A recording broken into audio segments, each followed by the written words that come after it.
అందరం కలిసికట్టుగానే పనిచేయాలనే తపంతో ఉన్నటువంటి వ్యక్తులు మనం. అటువంటి మీ అందరికీ కూడా శిరస్సు వచ్చి నమస్కారాలు తెలియజేస్తున్నాను.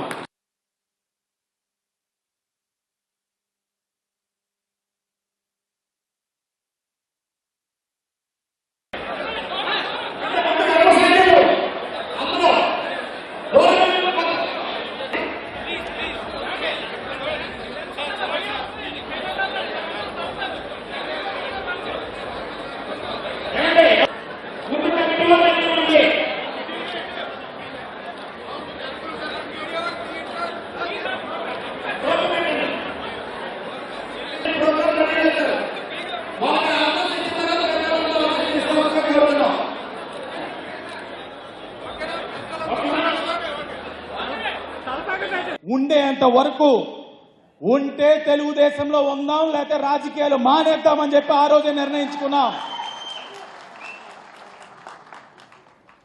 మాటకి మాట అనుకున్నాం, నిర్ణయించుకున్నాం, ఇంకా అడుగు ముందుకు వేశాం. ఇంకా మిగిలింది ఒకటే, చేతిలో ఉన్నంతసేపు సంక్షేమం, అభివృద్ధి.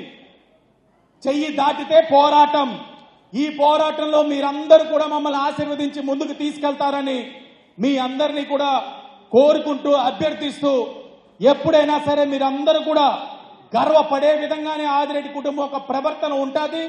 ఎక్కడైనా మాట్లాడుకునే సందర్భంలో మా వాడు ఇలా ఉన్నాడు రా అని మీరందరూ కూడా గర్వపడే విధంగానే మా తాలూకు ప్రవర్తన ఉంటుందని కూడా మీ అందరికీ కూడా హామీ ఇస్తా ఉన్నాం. ఇందాక బండారు మధు గారు అన్నారు, మీరెంతమంది ఉన్నారు, గుప్పడి ఉన్నారని చెప్పారు. ఏమిటి సంస్కృతి? ఎప్పుడైనా ఈ యొక్క వెలమ సామాజిక వర్గ వారు ఇంకొక సామాజిక వర్గ వారిని మీరు ఎంతమంది ఉన్నారు, మీరు ఏమిటి అని చెప్పి అడిగిన దాఖలాలు ఉన్నాయా? వెలమ సామాజిక వర్గ వాళ్ళని వదిలేద్దాం, ఇంకే సామాజిక వర్గ వాళ్ళైనా ఉన్నాయా? గుప్పుడు ఉన్నావా లేకపోతే ఎక్కువ ఉన్నావా అన్నది కాదు, ఉన్నవారు ఐక్యతగా ఉన్నారా అని ఆలోచించండి. మేము ఎంతమంది ఉన్నా మాదందరిది ఒకటే బాట, ఒకే మాట.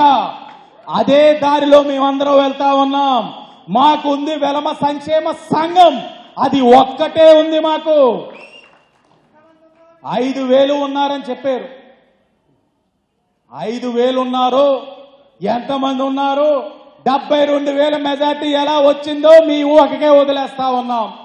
దయించి రాజకీయాల్ని వ్యభిచారం చెయ్యవద్దు, హుందాగా ప్రవర్తించాలని మీ అందరినీ కూడా మీ ద్వారా, మీ మాటగా ఆ అందరికీ కూడా మా మీడియా వారి ద్వారా తెలియచేస్తూ ఈ రోజు ఈ ఆదిరెడ్డి వాసన్న వాడు ఇక్కడ నిలబడ్డాడంటే దానికి కారణం రాజకీయంగా నా అన్న నారా లోకేష్ గారు.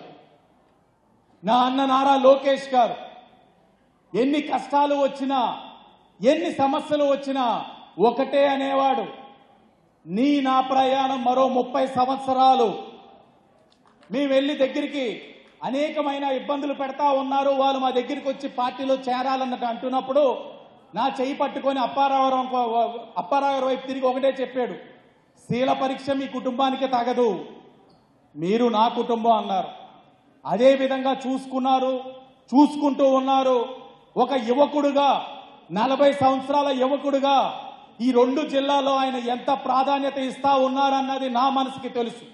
ఆయన ఇస్తున్న ఆ గౌరవాన్ని నేను దాన్ని శృతి మించే విధంగా ఎక్కడా ప్రవర్తించకుండా నా పరిధిలో, నా నియోజకవర్గంలో నా ప్రజలకి పనిచేస్తూ పార్టీ యొక్క గెలుపు కోసం, శ్రేయస్సు కోసం ఎప్పుడు కూడా ఆహర్నిశలో కష్టపడుతూ ఆ లోకేష్ గారికి విధేయుడిగా నేను జీవితాంతం ఉంటానని కూడా మీ అందరికీ కూడా ఈరోజు ఆదిరెడ్డి వాసన్న వాడు రాజకీయంగా నిలదొక్కుకోవడానికి కారణమైన వ్యక్తి లోకేష్ గారు అన్న విషయం మీకు కూడా తెలియాలని ఈ సందర్భంగా తెలియజేస్తూ మరొక్కసారి ఇంతలాగా ఒక పండుగలాగా, ఒక ఆహ్లాదకరమైన వాతావరణంలోని ఈ యొక్క సన్మాన కార్యక్రమాన్ని నిర్వహించిన మన కమిటీ, ఆర్గనైజింగ్ కమిటీ, ఈ అంతా పర్యవేక్షిస్తున్న నా కుటుంబ సభ్యులకు, విచ్చేసిన ప్రతి ఒక్క అతిరథ మహారథులకు అందరికీ కూడా మరొక్కసారి పేరు పేరున నమస్కారాలు తెలియజేసుకుంటూ అందరికీ కూడా వందనం.